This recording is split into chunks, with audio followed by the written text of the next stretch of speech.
കൂട്ടിനവൻ എന്നും കൂടെയുണ്ട്. കൂടെയുണ്ടേശുവൻ കൂടെയുണ്ട്. കൂട്ടിനവൻ എന്നും കൂടെയുണ്ട്. കൂരിരുൾ താഴ്വരെ കൂടെയുണ്ട്.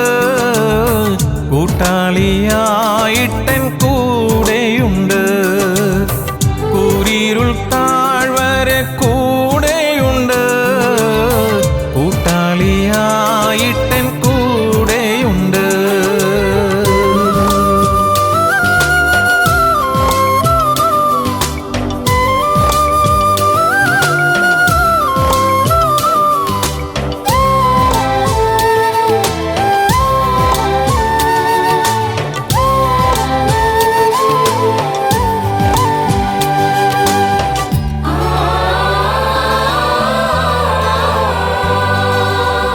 ഭയപ്പെടേണ്ട ഞാൻ കൂടെയുണ്ട്. എന്നുര ചെയ്തവൻ കൂടെയുണ്ട്. ഭയപ്പെടേണ്ട ഞാൻ കൂടെയുണ്ട്. എന്നുര ചെയ്തവൻ കൂടെയുണ്ട്. പേടിക്കയില്ല ഞാൻ മരണത്തെയും. മരണത്തെ ജയിച്ചവൻ കൂടെയുണ്ട്. പേടിക്കയില്ല ഞാൻ മരണത്തെയും. മരണത്തെ ജയിച്ചവൻ കൂടെയുണ്ട്.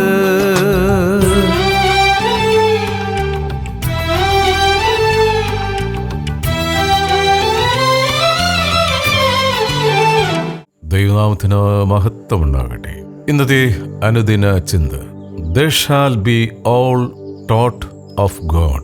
എല്ലാവരും ദൈവത്താൽ ഉപദേശിക്കപ്പെട്ടവരാകും. വിശുദ്ധ യോഹന്നാന്റെ സുവിശേഷം 6-ാം അധ്യായം അതിന്റെ 45-ാം വാക്യം. It's written in the prophets, and they shall be all taught of God. Every man, therefore, that has heard and has learned of the Father, come unto me. എല്ലാവരും ദൈവത്താൽ ഉപദേശിക്കപ്പെട്ടവരാകും എന്ന് പ്രവാചക പുസ്തകങ്ങളിൽ എഴുതിയിരിക്കുന്നു. പിതാവിനോട് കേട്ട് പഠിച്ചവരെല്ലാം എൻ്റെ അടുക്കൽ വരും. ആമേൻ. ഞങ്ങളെ പാറയും വീണ്ടെടുപ്പാരനുമായ കർത്താവേ, ഞങ്ങളുടെ അതരത്തിലെ ഓരോ വാക്കുകളും ഹൃദയത്തിലെ ധ്യാനവും തിരുസന്നിധിയിൽ പ്രസാദകരമായിരിക്കുവാൻ പരിശുദ്ധാത്മാവ് ദൈവമേ ഞങ്ങളെ സഹായിക്കണം, ഞങ്ങളെ പഠിപ്പിക്കണം.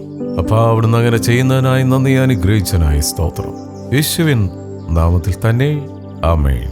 യെശയ്യാ പ്രവാചകന്റെ പുസ്തകം 54-ാം അധ്യായം 13-ാം തിരുവചനത്തിൽ യോഹന്നാന്റെ സുവിശേഷത്തിൽ പറഞ്ഞ അതേ കർത്താവ് തന്നെയാണ് യെശയ്യാ പ്രവാചകന്റെ പുസ്തകത്തിൽ നമ്മളോട് ഇപ്പോൾ സംസാരിക്കാൻ പോകുന്നത്.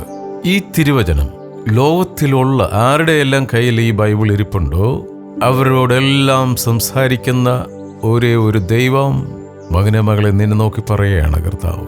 നിന്റെ മക്കളെല്ലാവരും കർത്താവിനാൽ ഉപദേശിക്കപ്പെട്ടവരും നിന്റെ മക്കളുടെ സമാധാനം വലിയതുമായിരിക്കും. When all your children shall be taught of the Lord, and great shall be the peace of your children. ഈ ഡിജിറ്റൽ യുഗത്തിൽ പ്രത്യേകിച്ച് ഈ ന്യൂ ജനറേഷന് ആവശ്യമായ ഒരു സ്വർഗീയ ദൂതാണ് നിന്റെ മക്കളെല്ലാവരും കർത്താവിനാൽ ഉപദേശിക്കപ്പെട്ടവരും നിന്റെ മക്കളുടെ സമാധാനം വലുതുമായിരിക്കും. ദൈവം തരുന്ന ഒരു സമാധാനമുണ്ട്. ഞാൻ തരുന്ന സമാധാനം ശാശ്വതമായ സമാധാനമാണ്, ലോകം തരുന്ന സമാധാനം പോലെ അല്ല. അവൾ സമാധാനത്തിന് വേണ്ടിയും സന്തോഷത്തിന് വേണ്ടിയും ഒക്കെ പരക്കം പാഞ്ഞുകൊണ്ടിരിക്കുന്ന ഒരു തലമുറയാണല്ലോ നമുക്കുള്ളത്. അവരത് കണ്ടെത്തുന്നത് ഗൂഗിളിലൂടെയും മറ്റ് ആർട്ടിഫിഷ്യൽ മീഡിയയിലൂടെയൊക്കെയാണ്. അതുകൊണ്ടാണ് ഈ മയക്കുമരുന്നിൻ്റെ ആസക്തികളും അതേപോലുള്ള വെറിക്കൂത്തുകളുടെ ആസക്തികളും ഈ കാലഘട്ടത്തിൽ വർദ്ധിച്ചു വരുന്നതിൻ്റെ കാരണം അതാണ്. ആ ജനത്തിൻ്റെ ആവശ്യം ഇന്നതെന്ന് പിശാച് അറിഞ്ഞിട്ട് അതങ്ങ് പ്രൊവൈഡ് ചെയ്യാണ്, അതങ്ങ് വളരെ വിശാലമാക്കി കൊടുക്കുകയാണ്. സ്തോത്രം. ഇന്ന് അത്തരത്തിലുള്ള ആർട്ടിഫിഷ്യലായിട്ടുള്ള വലിയ സമാധാനം പല മാർഗങ്ങളിലൂടെ പിശാച് ഒഴുക്കിക്കൊണ്ടിരിക്കുന്ന ഒരു സംസ്ഥാനത്താണ് നമ്മൾ ജീവിക്കുന്നത്. അതിൻ്റെ നടുവിലാണ് നമ്മുടെ കർത്താവായ യേശു നമ്മളോട് സംസാരിക്കണം, നിന്റെ മക്കൾ എല്ലാവരും. അങ്ങനെയെങ്കിൽ നമ്മളുടെ തലമുറയെ ആരുടെ കീഴിൽ കൊണ്ടുവരണം? ദൈവവചനത്തിന്റെ കീഴിൽ കൊണ്ടുവരണം. ദൈവവചനത്തിലൂടെയാണ് ദൈവം തരുന്ന മഹാസമാധാനം കണ്ടെത്താൻ സാധിക്കുകയുള്ളൂ. അതുകൊണ്ടാണ് ദൈവത്തിന്റെ വചനം പറയുന്നത്, നിന്റെ യൗവനത്തിൽ തന്നെ നിന്റെ സൃഷ്ടാവിനെ അറിഞ്ഞുകൊള്ളുക. അപ്പൊ സൃഷ്ടാവിനെ അറിയുന്ന, ദൈവത്തെ അറിയുന്ന ദൈവമക്കൾക്ക് അവരുടെ സമാധാനം വലുതായിരിക്കും. അവരെ സംബന്ധിച്ചിടത്തോളം ആർട്ടിഫിഷ്യൽ സമാധാനത്തിന്റെ പുറകെ പോകേണ്ട കാര്യമില്ല. എന്നാൽ ഈ തിരുവചന സത്യത്തിന്റെ മർമ്മം മനസ്സിലാക്കാതെ ആയിരിക്കുന്ന മക്കൾ ആരെങ്കിലും ഉണ്ടെങ്കിൽ, you come back to the word of God and you must fall in love with word of God. ദൈവവചനത്തിലേക്ക് തിരികെ വരിക. ദൈവവചനമാണ് ദൈവാത്മാവ് എഴുതിത്തന്ന പ്രേമലേഖനം. അങ്ങനെ തന്നെ പറയാമല്ലോ. ആ സ്നേഹത്തിന്റെ ഒരു ദൂതെന്ന് പറയുന്നത് ദൈവവചനമാണ്. ആ വചനം, സ്തോത്രം, ഉള്ളിലാക്കണമെന്നാണ് യിരെമ്യാ പ്രവാചകനിലൂടെ പരിശുദ്ധാത്മാവ് ദൈവം പറയുന്നത്. യിരെമ്യാ പ്രവാചകന്റെ പുസ്തകം 31-ാം അധ്യായം 33-ാം വാക്യം. യിരെമ്യാവ് 31-33. എന്നാൽ ഈ കാലം കഴിഞ്ഞ ശേഷം ഞാൻ ഇസ്രായേൽ ഗൃഹത്തോട് ചെയ്യുവാനിരിക്കുന്ന നിയമം ഇതാകുന്നു. ഞാൻ എൻ്റെ ന്യായപ്രമാണം അവരുടെ ഉള്ളിലാക്കി അവരുടെ ഹൃദയങ്ങളിൽ എഴുതും. ഞാൻ അവർക്ക് ദൈവമായും അവർ എനിക്ക് ജനമായും ഇരിക്കും എന്ന് കർത്താവിൻ്റെ അരുളപ്പാട്. And by this shall be the covenant that I will make with the house of Israel after those days, says the Lord. I will put my law in their inward parts and write it in their hearts. അപ്പൊ ദൈവാത്മാവ് ആ ദൈവത്തിൻ്റെ വചനം ഉള്ളിലാക്കി തരുമ്പോൾ അത് ഉള്ളിൽ ക്രിയ ചെയ്യും. ഹല്ലേലൂയ. വചനത്തിലൂടെയാണ് പരിശുദ്ധാത്മാവ് നമ്മളോട് സംസാരിക്കുന്നതും വചനത്തിലൂടെയാണ് ദൈവത്തിന്റെ പ്രവൃത്തികൾ വെളിപ്പെടുന്നതും. യോഹന്നാന്റെ സുവിശേഷം അതിന്റെ 6-ാം അധ്യായം 37-ാം വാക്യത്തിലൂടെ പരിശുദ്ധാത്മാവ് നമ്മളോട് പറയുന്നത്, പിതാവ് എനിക്ക് തരുന്നതൊക്കെയും എൻ്റെ അടുക്കൽ വരും. എൻ്റെ അടുക്കൽ വരുന്നവനെ ഞാൻ ഒരു നാളും തള്ളിക്കളയില്ല. Price the Lord. പിതാവ് തരുന്നതും. നിന്റെ മക്കളെല്ലാവരും കർത്താവിനാൽ ഉപദേശിക്കപ്പെടുമെന്നല്ലേ? അതെ, ആ മക്കളെ ദൈവത്തിന്റെ അടുത്തേക്ക് കൊണ്ടുവരിക. സ്തോത്രം. യൗവനത്തിൽ തന്നെ കർത്താവ് ആരാണെന്ന് അവരെ പഠിപ്പിക്കുക. സ്തോത്രം. അവരുടെ ഹൃദയത്തിൽ യേശുക്രിസ്തുവിന് 1-ാം സ്ഥാനം കൊടുക്കുക. വിശുദ്ധ പത്രോസ് പറയുന്നത്, കർത്താവ് യേശുക്രിസ്തുവിനെ നിങ്ങളുടെ ഹൃദയത്തിൽ വെച്ച് പൂജിക്കാൻ. സ്തോത്രം. കർത്താവിന് 1-ാം സ്ഥാനം, ഫസ്റ്റ് പ്ലേസ് ഫോർ ജീസസ്. അതിനുശേഷം മാത്രമേ മറ്റാർക്കും സ്ഥാനം കൊടുക്കാൻ പാടുള്ളൂ. സ്തോത്രം. പിതാവ് എനിക്ക് തരുന്നതൊക്കെയും എൻ്റെ അടുക്കൽ വരും. അപ്പോൾ അതൊരു ആകർഷണമാണ്. പിതാവിനാൽ ആകർഷിക്കപ്പെട്ട് ക്രിസ്തുവിൻ്റെ അടുക്കിലേക്ക് വരുന്നവരാരെയും കർത്താവ് തള്ളിക്കളയത്തില്ല. ചില പ്രത്യേക സാഹചര്യത്തിൽ നമ്മൾ കർത്താവിനെ തള്ളിക്കളഞ്ഞാലും കർത്താവ് നമ്മളെ തള്ളിക്കളയത്തില്ല. Praise the Lord. ഹല്ലേലൂയ. നിന്റെ മക്കളെല്ലാവരും കർത്താവിനാൽ ഉപദേശിക്കപ്പെടും. 1 തെസ്സലോനിയർ അതിൻ്റെ 4-ാം അധ്യായം 9-ാമത്തെ വാക്യത്തിൽ പറയുന്നത്, അന്യോന്യം സ്നേഹിപ്പാൻ നിങ്ങൾ ദൈവത്താൽ ഉപദേശം പ്രാപിച്ചിരിക്കുന്നുവല്ലോ. Price the Lord. ഈ കർത്താവ് നമ്മുടെ മക്കളെ ഉപദേശിക്കുമ്പോൾ അതിനൊരു റിസൾട്ടുണ്ട്. ലാസ്റ്റിംഗ് ആയിട്ടുള്ള ഒരു അന്യോന്യം സ്നേഹിക്കാൻ, ദൈവം മക്കളെന്നുള്ള സ്ഥാനം മറക്കാതെ, സഭാവ്യത്യാസമന്യേ, ഹല്ലേലൂയ, മറ്റുള്ളവരെ സ്നേഹിക്കാൻ കഴിയുന്ന ഒരു ഉപദേശം. Price the Lord. അപ്പം അത് വളരെ വ്യക്തമാണ്. കർത്താവിനെ സംബന്ധിച്ചിടത്തോളം ഏത് കൂട്ടായ്മയിലിരിക്കുന്ന വ്യക്തിയായാലും ദൈവത്തിന് മുഖപക്ഷമില്ല. സ്തോത്രം. കർത്താവ് എല്ലാവർക്കും വേണ്ടി രക്തം ചിന്തിയതാണ്. കുറച്ചു പേർക്ക് മാത്രമല്ല, എല്ലാവർക്കും, മാനവരാശിക്ക് മുഴുവനും വേണ്ടി. സ്തോത്രം. പക്ഷേ കർത്താവ് സ്നേഹിക്കുന്നത് പോലെ അല്ലല്ലോ നമ്മൾ സ്നേഹിക്കുന്നത്. സഭ നോക്കി, കുടുംബം നോക്കി, വ്യക്തിത്വം നോക്കി, അങ്ങനെ കളർ നോക്കി ഒക്കെയാണ് നമ്മൾ സ്നേഹിക്കുന്നത്. നമുക്ക് അങ്ങനെയൊക്കെ സ്നേഹിക്കാനായിട്ട് കഴിയുള്ളൂ. കാരണം നമ്മളുടെയൊക്കെ ഹൃദയം എന്ന് പറയുന്നത് അത്രയും ഇടുങ്ങിയ ഹൃദയമാണ്. സ്തോത്രം. യേശുക്രിസ്തുവിനോട് അടുക്കും തോറും ആ ഒരു ഹൃദയ വിശാലത വരുന്നില്ല എങ്കിൽ, സഹോദര സഹോദരി, നീ വെറും പടമാണ്, വെറും പടമാണ്. സ്തോത്രം.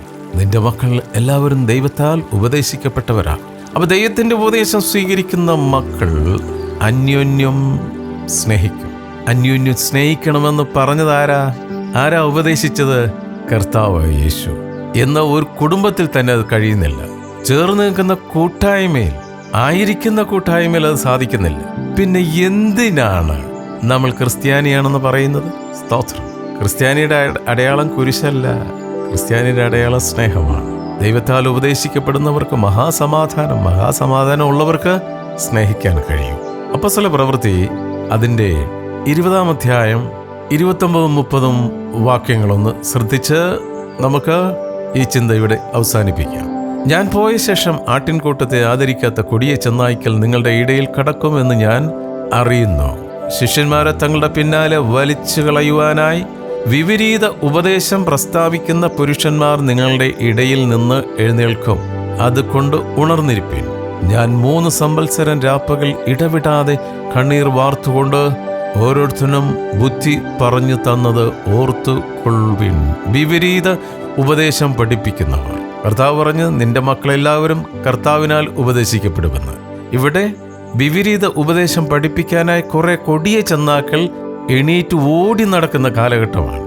അതുകൊണ്ട് വിപരീത ഉപദേശം പഠിപ്പിക്കുന്ന കൊടിയ ചെന്നാക്കളുടെ കയ്യിൽ വീഴാതിരിക്കണമെങ്കിൽ ദൈവത്താൽ ഉപദേശിക്കപ്പെട്ടവരാകണം. ഉപദേശം കർത്താവിൽ നിന്ന് ചോദിച്ചു പഠിക്കണം. സ്തോത്രം. അതിന് വേറെങ്ങും പോകണ്ട, വേറെ ഒരു സ്ഥലത്തും ഓടണ്ട. പരിശുദ്ധാത്മാവ് ദൈവം എഴുതി തന്നിരിക്കുന്ന ബൈബിളിലോട്ടിറങ്ങ്. എന്നിട്ട് പരിശുദ്ധാത്മാവിനോട് പ്രാർത്ഥിക്കണം. പരിശുദ്ധാത്മാവ് ദൈവമേ, ഈ തിരുവചനം എനിക്കായി വ്യാഖ്യാനിച്ചു തരണമേ. ഏതാത്മാവിനാൽ ഈ വചനം എഴുതപ്പെട്ടോ ആ ആത്മാവ് വ്യാഖ്യാനിക്കുമ്പോഴാണ് സഹോദരി നിന്റെ ഹൃദയത്തിൽ കുത്തുകൊള്ളുന്നത്. അപ്രകാരമല്ല വചനം വായിക്കുന്നതെങ്കിൽ നോട്ട് ഈവൻ നിന്റെ തൊലിപ്പുറത്ത് പോലും കൊള്ളത്തില്ല. ഹല്ലേലൂയ. എൻ്റെ മക്കളെല്ലാവരും ദൈവത്താൽ ഉപദേശിക്കപ്പെട്ടവരാകും. ഹൃദയം തുറന്ന് ദൈവസന്നിധിയിൽ ഹൃദയ തുറവിയോടെ പ്രാർത്ഥിക്കാം. പരിശുദ്ധാത്മാവ് ദൈവമേ, എന്നെ പഠിപ്പിക്കണമേ. ഞാൻ നടക്കേണ്ടുന്ന വഴി എനിക്ക് കാണിച്ചു തരണമേ. വഴിതെറ്റിപ്പോകാതെ അവിടുത്തോട് ചേർന്ന് ഹാനോക്ക് നടന്നതുപോലെ നടക്കുവാൻ, ഞങ്ങളുടെ സമാധാനം മഹാസമാധാനമായിരിക്കുവാൻ ഞങ്ങളെ ഒരിക്കൽ കൂടി തിരുക്കരങ്ങളിൽ തരുന്നു. അവിടെ ഞങ്ങളെ ഓരോരുത്തരെയും ഹല്ലേലൂയ ശക്തിപ്പെടുത്തണം, ബലപ്പെടുത്തണം. അവിടുന്ന് അങ്ങനെ ചെയ്യുന്നതിനായി നന്ദി. അനുഗ്രഹിച്ചതിനായി സ്തോത്രം. യേശുവിൻ നാമത്തിൽ തന്നെ. ആമേൻ, ആമേൻ, ആമേൻ.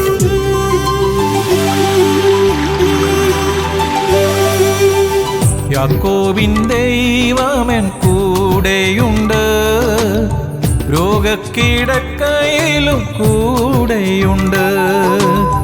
യാക്കോബിൻ ദൈവമെൻ കൂടെയുണ്ട്, രോഗക്കിടക്കയിലും കൂടെയുണ്ട്.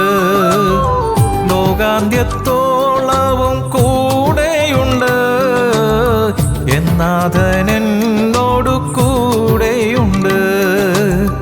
ലോകാന്ത്യത്തോ